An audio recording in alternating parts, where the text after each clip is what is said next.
This is the Red Bull Rant podcast. If you aren't expecting adult language, why even bother listening?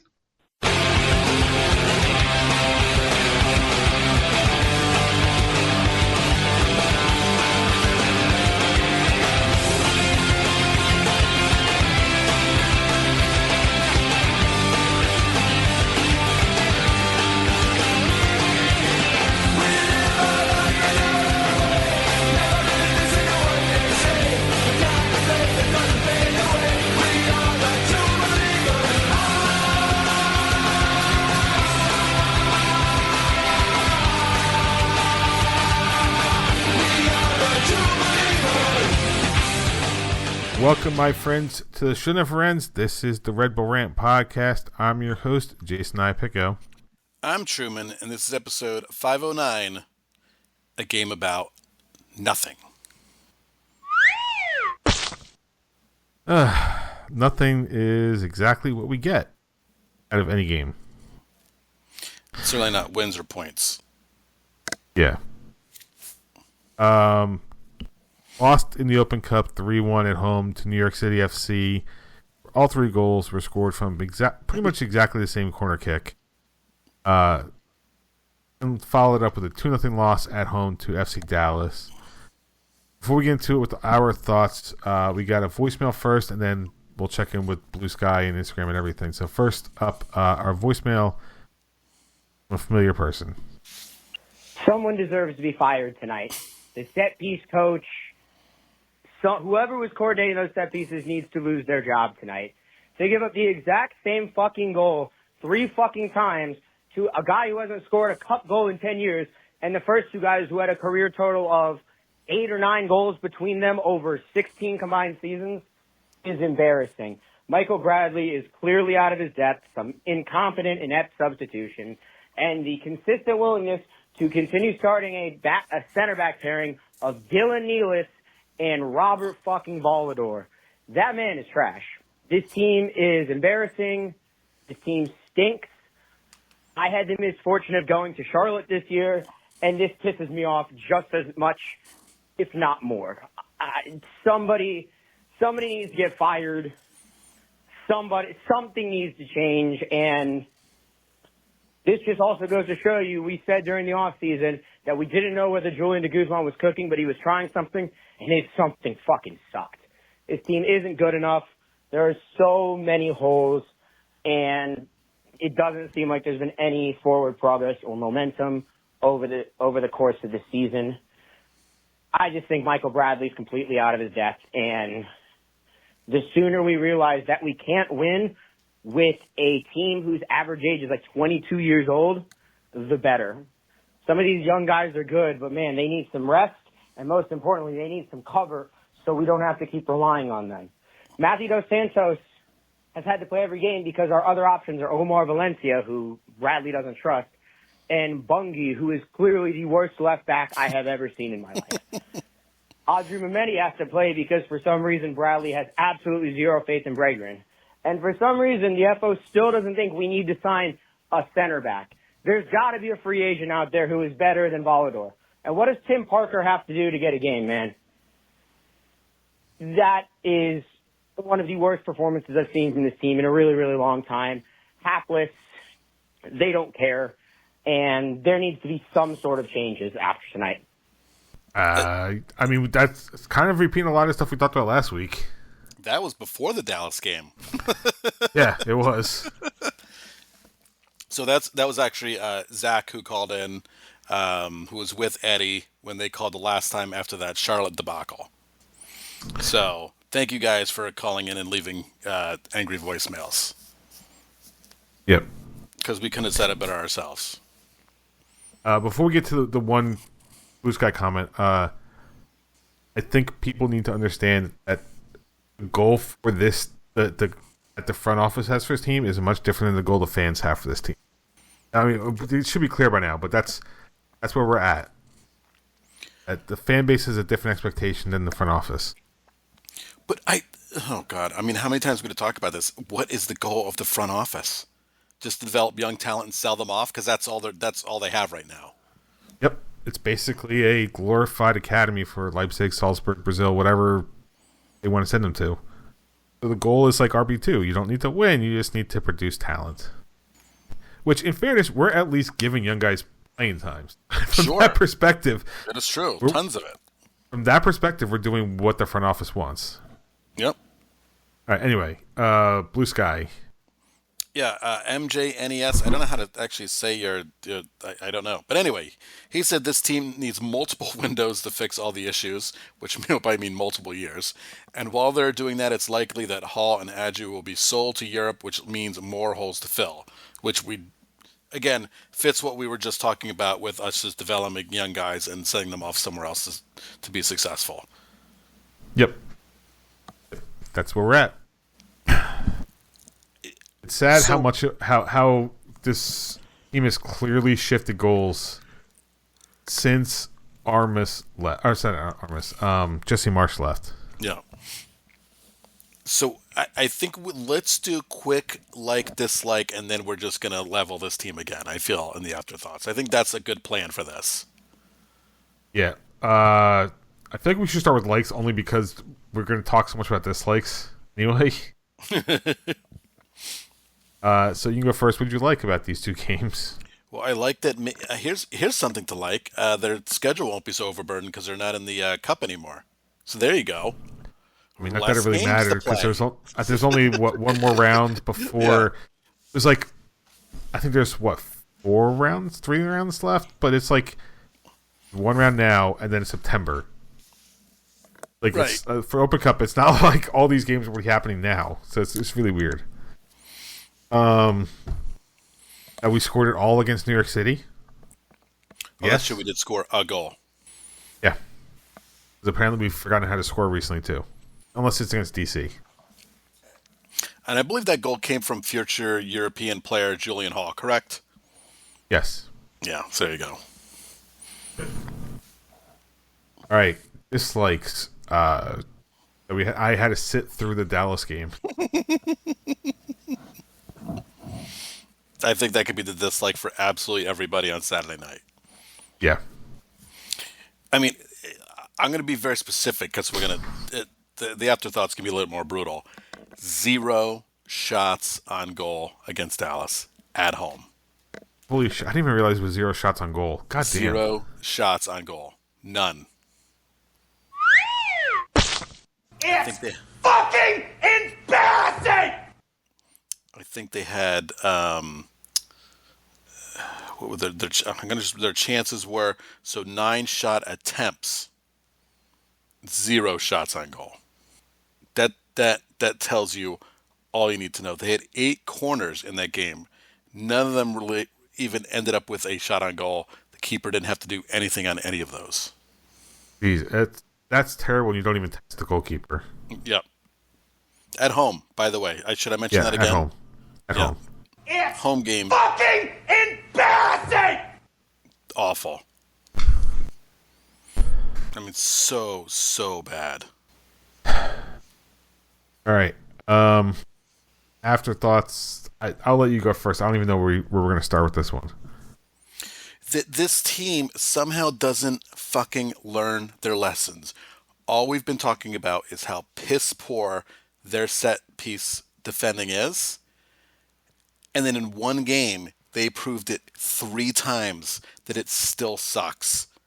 The fact that you got punished on the same corner kick 3 times. And you didn't learn the first or second time to maybe change up the way you're defending the corner? No. 3 goals giving up the same way. Like Zach said, this defense is fucking terrible. They're so out of sync. I mean, that is definitely on coaching as well. That it just keeps getting worse. And that game again, that cup game against NYCFC was just the epitome of fucking terrible defending. How do you not get better at all? I don't understand that whatsoever. I mean, they got better in that they didn't give up any goals in the second game. Sure. Right. Yeah, they had problems of their own in the second one. I just don't know anymore. Like, okay, I get that the plan is to build from the youth. Right? I get that. And I personally understand the ultimate goal is to sell the players for profits. But at some point, if the team doesn't win, you don't maximize your profit. Right, because part of that profit is tickets sold for games. Honestly, I'm not even going to that level. Who is a European team going to buy a good player? A good player on an MLS playoff run / championship team, or a really great player that's stuck near the bottom of the table. Right. Well, they figure they can get those players cheaper. Exactly. You want to maximize your profits, you win, because then you can sell your players at a higher price. Yeah. So all other stuff aside, right? People showing up to games, concessions, all that stuff, I'm going to leave it off the table for the moment. Literally, you are costing your business money by not performing on the field. Now, I am saying that under the assumption that that is the goal of this organization as a whole. I would hope Michael Bradley, has the wants to actually win. Sometimes it's hard seeing that when you are. Hold on, let me bring up the schedule because I can't remember how many games now we're at. The last time we won a game is April 15th, and that was against a USL Championship side. Last time we won in the league was April 4th, and that was against a Cincy team. So that means we've had 1, 2, 3, 4, 5. So since the Cincinnati game, we've had 7 games in all competitions. We've won 1, lost 4 of them. Brutal. I don't know how we pulled out a draw against Miami. Draw against DC is miraculous only because we should never have given up 4 goals to begin with. Yeah. Again. And I'm just realizing we gave up back-to-back 4-goal games between Montreal and DC. I didn't realize that when we talked about the DC game, but yeah. I mean, I don't understand what we're doing anymore. I mean, it's really nice that they built a brand new training facility that looks gorgeous. That's cool, I guess. I mean, that's something to be proud of. It's fucking embarrassing! I don't know what the answer is going to be with, again, having an Emil Forsberg on your team, having a talented striker that just sits on the bench all the time, except for when he has to start because they played so many games, and that's finally when Choupo-Moting plays. And I like, what do you do here? What is Emil Forsberg thinking right now? Because this team's a fucking disaster. The defense is a mess. They can't do anything but score a goal or 2 a game. And let's also mention the fact that he hasn't spoken to the press since April 4th. I don't blame him. But he's the captain. He should be out there. Why is the captain not the one at the front of all these interviews? Why are all the young kids the ones stepping up and saying shit? Now, granted, I make that comment not having watched a single interview. I don't even watch Michael Bradley's interviews. Why is the captain, right, like one of the senior players, not out there taking responsibility as a captain should be? Like, explain to fans, like, hey, we're a work in progress, whatever you want to call it. He is not doing any of that stuff. I don't know if that's on Bradley or the team not putting him out there, or that's on Forsberg for saying I don't want to talk. But how the fuck can you call yourself a captain and not be out there? I'm not saying even every game. Right? So that's 7 games now he has not talked to the press after. At least half of those he should be out there. I mean, there's not much to say at this point when you're just continually looking like a mediocre to bad team. Maybe he doesn't want to say something that he's going to regret. He doesn't want to Mo Salah himself and just say, this sucks. I mean, I get that, but really for him, is there really a downside to saying that? No, because maybe if he does say something, maybe he will get what he honestly, and I mean in a nice way, get what he deserves and get the hell out of there. Or even if he doesn't get out of here, maybe somebody pays attention and actually fixes the problems. I think you and I know that's not going to happen. Oh, I know. Realistically, it ain't happening, but I'm just saying that should be a possibility. And then, I know we kind of... you mentioned it, but I skirted around it. Michael Bradley, dude, I mean, the 3 corner kick goals, every single one the same. Like, okay, 2 of them at halftime, or in the first half. Okay, yeah, you didn't have a chance to really talk to the guys, so whatever fuck up they did, they fucked it up again. Got it. But how was that not fucking taken care of in the locker room at halftime? I don't know. Oh, brother, this guy stinks! Oh, I'm so glad we added that. I'm very excited. Apparently I already had it. We just hadn't been good. using it. Good. I love it. I don't know. How do you have a team of coaches, they can't get together and go, wow, we need to get this sorted. Especially led by a player that should know how to defend a corner kick. Right. I don't know. And size of the crowd aside, how is it that you are playing one of your top rivals and it seems like you're not up for it? Because the only excuse they can give is that they played so many games packed together. I don't know. That's it. That's the only. But it's not they're the only ones. No, of course not. I'm not using it as an excuse. Yeah, I'm saying that's the only thing they could even say is like, well, packed schedule, playing twice a week, blah blah blah blah blah. Tired legs. Okay, they're all kids, except for 2 guys out there are kids. It's a really good thing that there's no relegation in this league. Yeah. Well, if there was, they probably have to then actually spend money because they couldn't afford it. Maybe we should advocate for it just to see this team actually try. Let's just spread a fake rumor to the team, saying that that's on the table. Yeah. I don't understand an organization. I mean, we're also not Pirates or Cincinnati Reds fans who are used to just being shitty with no fans a month into the season, having top talent, a guy or 2, and then you just let them walk because you don't want to pay them because that's what the Red Bulls are. They're the Cincinnati Reds. Of like shit. I need to get a better caption of that one. They're just play like shit. Yeah, they're just a team that I don't know are just ignorant to the. I'm not going to say they're ignorant to the fans because they do a lot of things for the supporters. They've done a lot of things over the years, but I just don't understand why the concept is just to not bring in veteran talent to play with the kids, aside from like 1 or 2 players, a strong mix of young and old.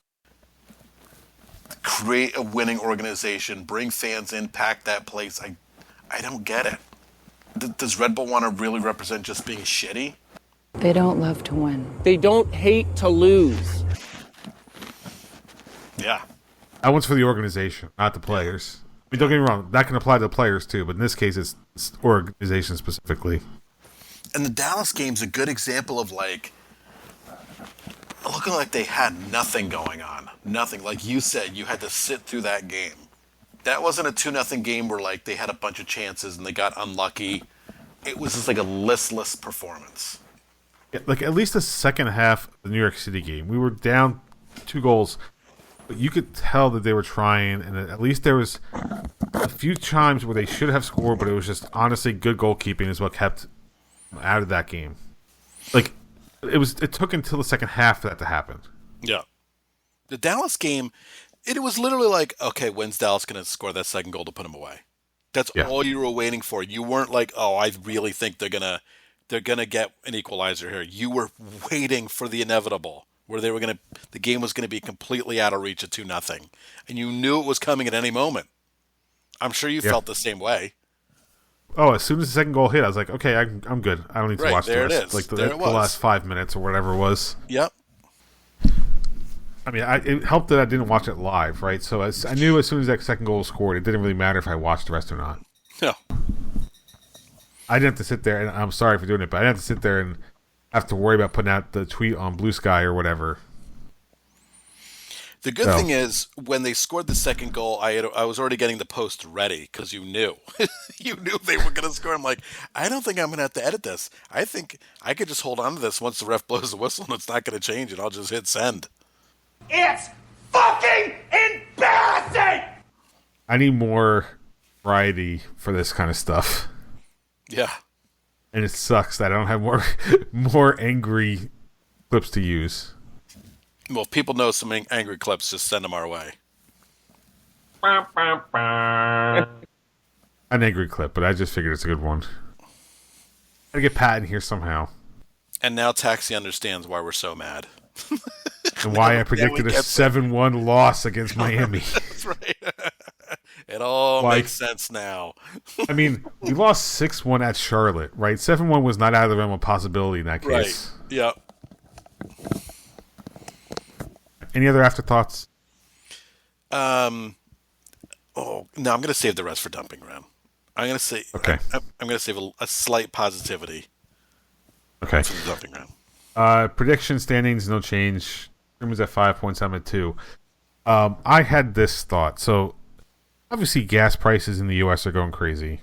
I'm sure they're going crazy all over the world, but in the U.S. it's a little more obvious because U.S. is more of a car-dependent nation than most others. So I filled up my car I will say I'm lucky because my car can take the gas that takes up to 15% ethanol, so I can get a little bit cheaper. I got for $4.15, I think it was the other day. You want to take a guess at how much it cost me? And this was like almost a full tank for a Hyundai Tucson. For a full tank of gas, it's had to have been like $55. Yeah, it was 54 and change, so you're just right about there. Bam. But the price for regular was $4.49. So if I had to pay full price, or if I had gotten regular instead of the ethanol one, I easily probably would have been over $60 at that point. Yeah. So I don't know why this popped in my head, but it did. Maximum possible points the Red Bulls can earn this year, which I know is not going to happen, is 81. They have 12 right now. Possible 69 points over the rest of the 23 games left in the season, the Red Bulls. At what point do we say that the Red Bulls cannot get enough points to cover the cost of gas? So like 1 point is $1. At what point do we say Red Bulls can't score enough points in the season to cover one tank of gas? Good question.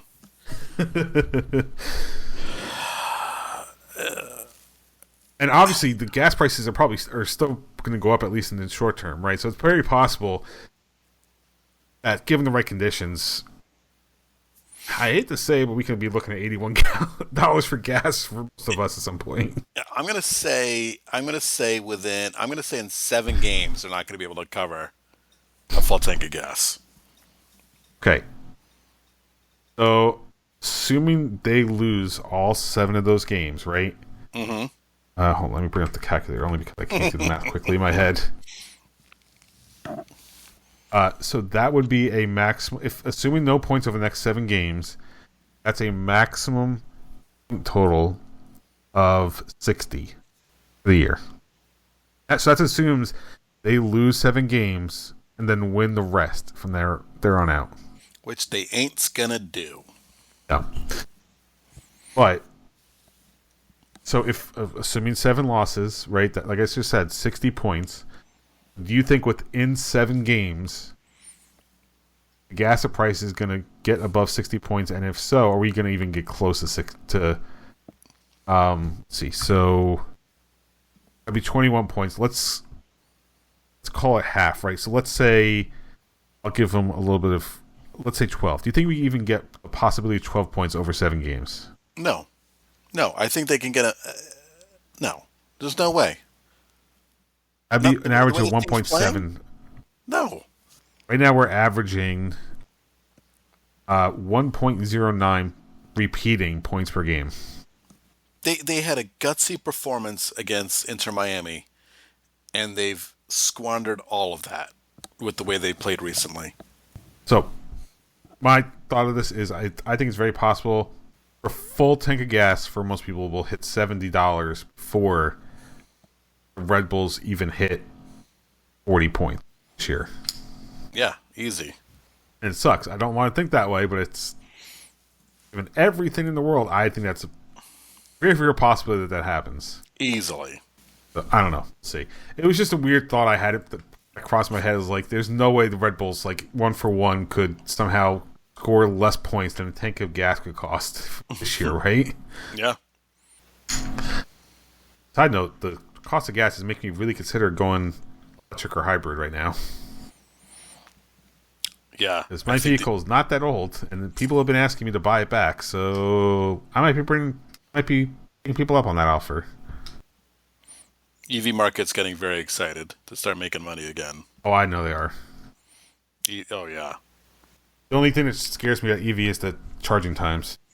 Because for some reason we haven't gotten the battery tech like China has. Yeah, I mean, that's what holds everybody back, honestly, is you don't want to go on a trip and have to sit for 40 minutes charging your car up. Yeah, exactly. Or if you don't want to buy a Tesla like me, then you're stuck taking even longer. Right. Anyway, let's move on. Red Bulls have 2 matches coming up. First, Saturday, May 9th, 2:30 p.m., they will travel to take on the Chicago Fire. Fire have a record of 5-2-3, 17 points. I can't believe we're only 5 points off of them. It doesn't feel like we should be. 17 points, plus 8 goal difference, 4th in the Eastern Conference. Red Bulls currently sit 11th, I think. Last year, head-to-head, Red Bulls were 2-1 victory at home, a 1-0 loss on the road. Truman, you're up first. What do you think is going to happen on Saturday? Oh, this is an easy 2-0 loss. Easy, slam dunk. They are not winning this game. Be shocked if they got points out of it. They look terrible. No energy after that Dallas game. What do I see changing? That they had a week off? Maybe? Fresh legs? But I don't trust this team at all right now. And it's sadly I can't even trust them to get a point out of it. Because I don't know. That's where we are. They look terrible. Defense sucks. No consistent offense. And when they do, they give up 400 goals anyway. So that doesn't really matter. So it's probably going to take 4 games of positivity for me to trust this team. But as we talked about this whole gas thing, I don't trust them whatsoever. You know what's funny is I was thinking, like, predictions. Like, I'm predicting a loss in this, right? I'm just going to say 3-0 because I feel like we can't defend a nosebleed right now. So 3-0 makes good sense. But I was thinking, like, I was like, I need like 2 straight wins to like even feel like I can trust a draw is going to happen. Right. But I don't know. Maybe that might not even be enough. I don't know. But the Red Bulls will have a midweek match, another one. And if you're wondering why, it's because the World Cup's happening, so they got to compress the schedule. Yeah. Wednesday, May 13th, 7:30 p.m., they will host Columbus Crew. Columbus, going into this weekend, have a record of 3-3-5, 12 points, a 0 goal difference, 10th in the Eastern Conference. Last year's head at home, it was a 0-0 draw. On the road was a 3-1 loss. I mean, what are your predictions for Columbus when they come to town?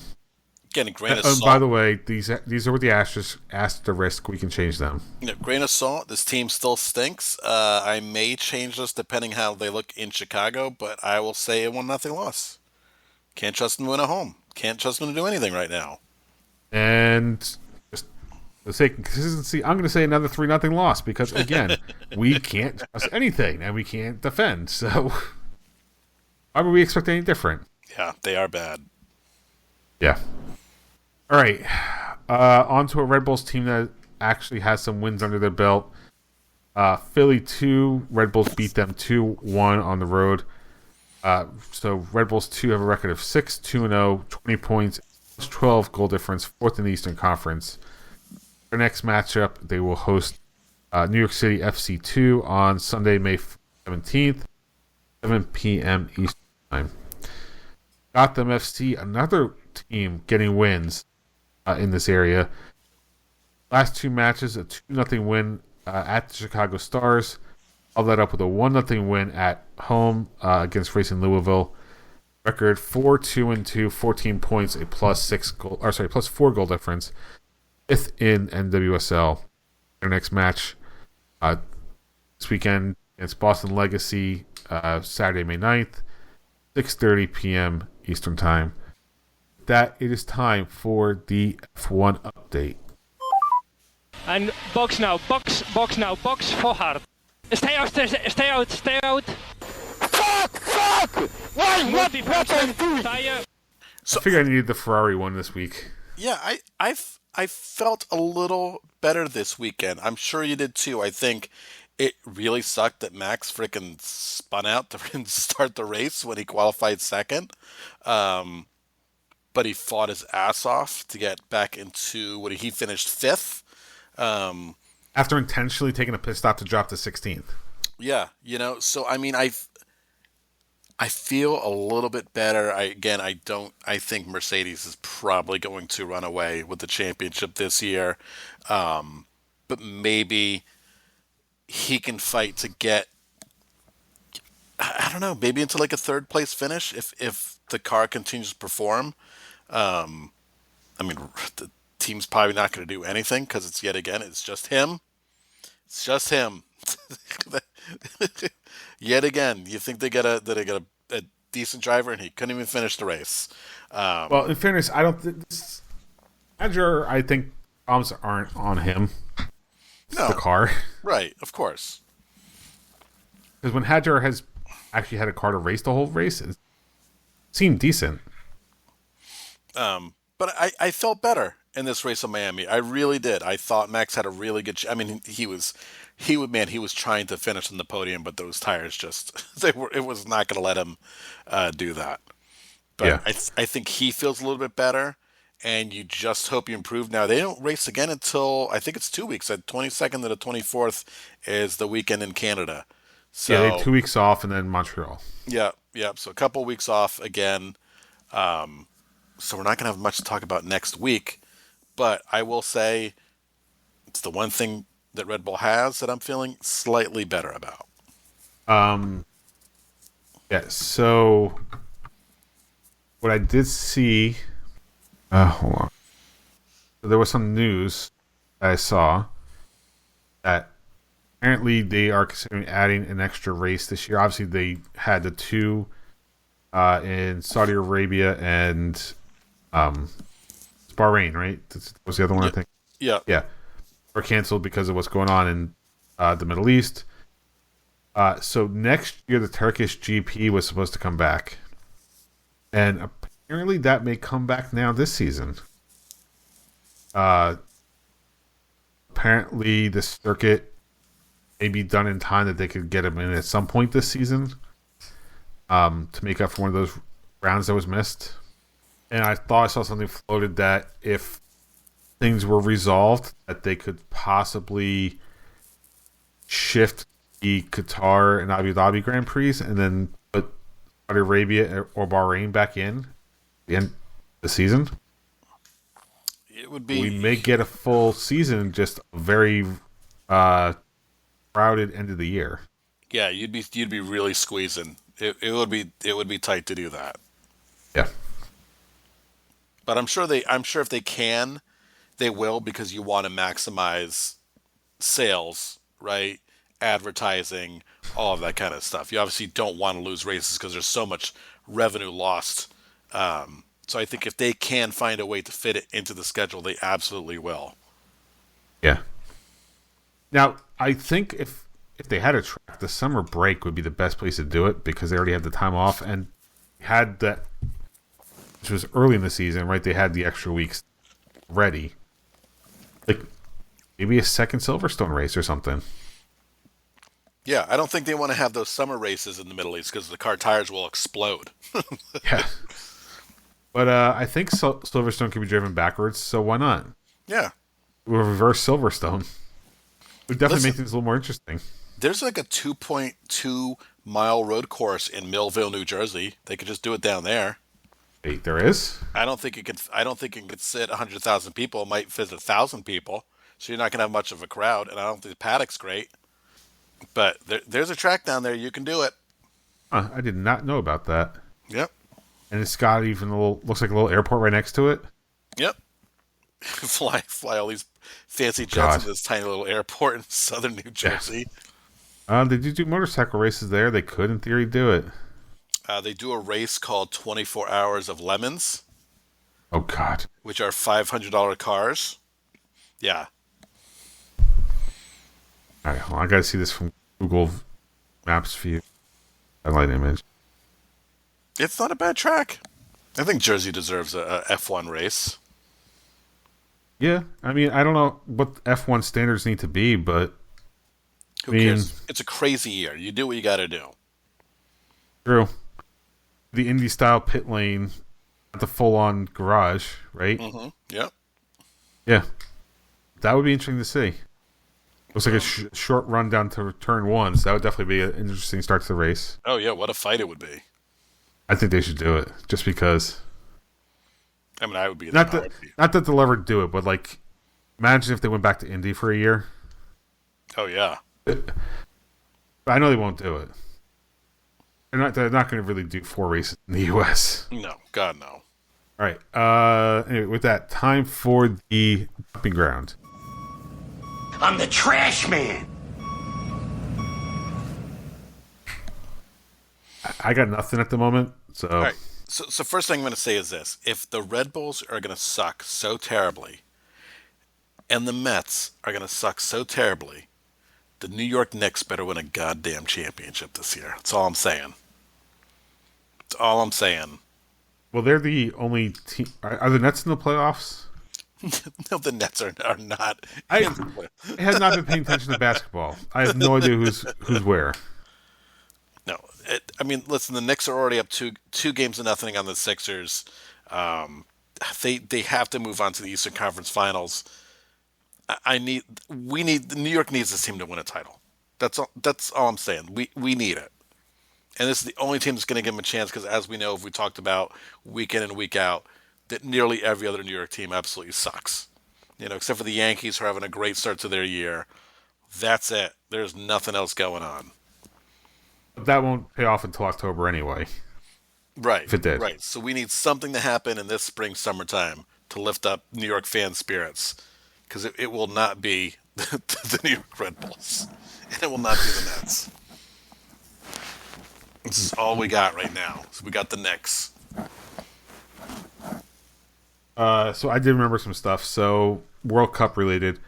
Apparently FIFA had asked the city of Vancouver to give Infantino basically the Pope treatment, and they're like, nope, fuck you.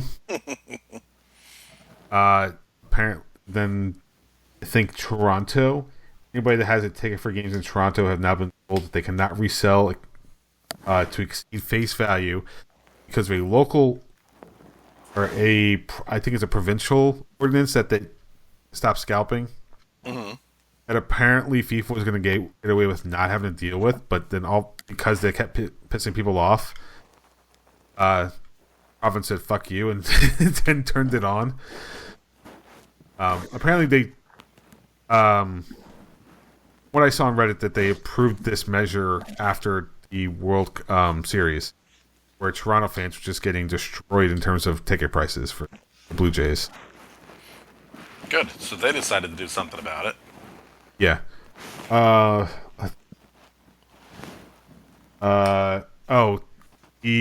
sent this in our group chat today. The World Cup stickers, the Panini stickers, apparently, Fanatics has now won a contract to do those things after this World Cup is over. Well, Fanatics pretty much does everything and owns everything at this point. They own everything in sports. And if you know how terrible Fanatics is to begin with, you can imagine what this will do. Yeah. They control, I think, probably, almost every pro sports jersey in the U.S., except for, MLS. No, I think they do MLS store now, too. But I think the MLS store is a Fanatics experience. Oh, God almighty. Let me make sure. Yep, MLS Store, Fanatics Experience. Incredible.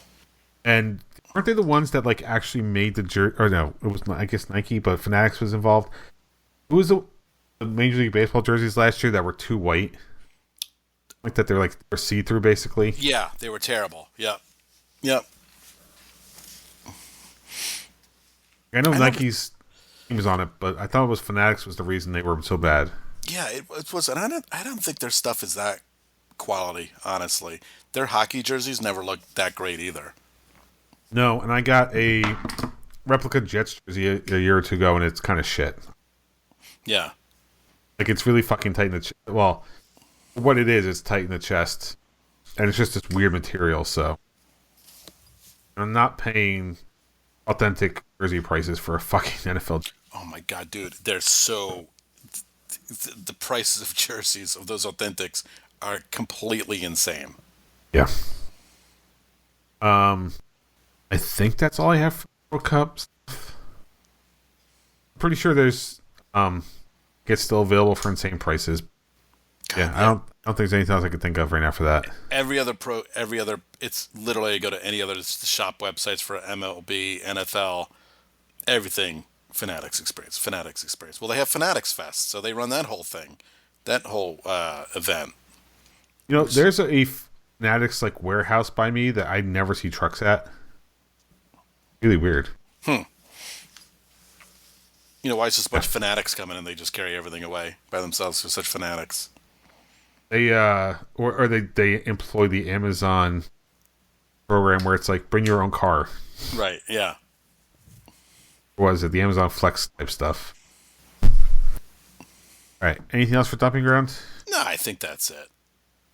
Okay. Then it's time for the last segment of the show, Truman's Terrible Team of the Week. That's terrible.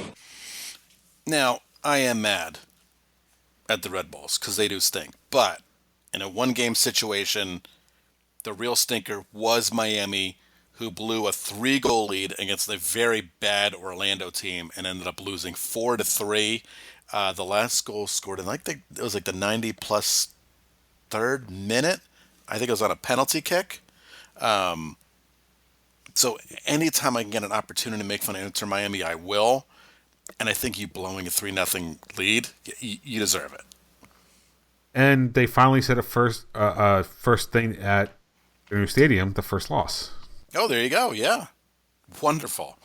I saw something where it was like the first win was Austin, the first goal was Austin, the first brace was Orlando, I think. Yep.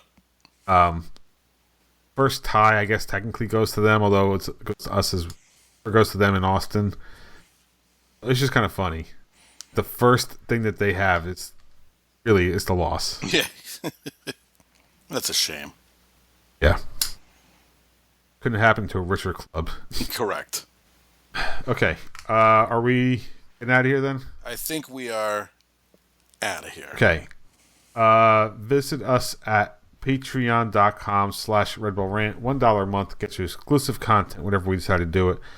I want to thank our producers, Jeremiah Dempster, Steven Santos, Eddie Delecto. Thank you for supporting the show. Red Bull Rant at gmail.com. If you want to call us and get your voice on the show, 973-348-5329 is the number. Facebook.com/Red Bull Rant. On Blue Sky at Red Bull Rant. Or the show at Dr. Stooge for myself, at the Truman for Truman. On Instagram and Threads at Red Bull Rant, at Dr. Stooge, at Truman237. Subscribe to our show via iTunes, YouTube Music, YouTube, SoundCloud, Spotify, pretty much anywhere you can find a podcast. Last words before we get out of here. I will still at some point talk about those Police Academy movies. Just we got to do it. So you guys tell me if you want to do it on this show or on just a separate show. Maybe it's a Patreon special that eventually gets released. Everybody. Yeah. Listen, I have to get it off my chest that I did watch all of these movies. That being said, Red Bulls, listen, whatever. I don't trust you to win.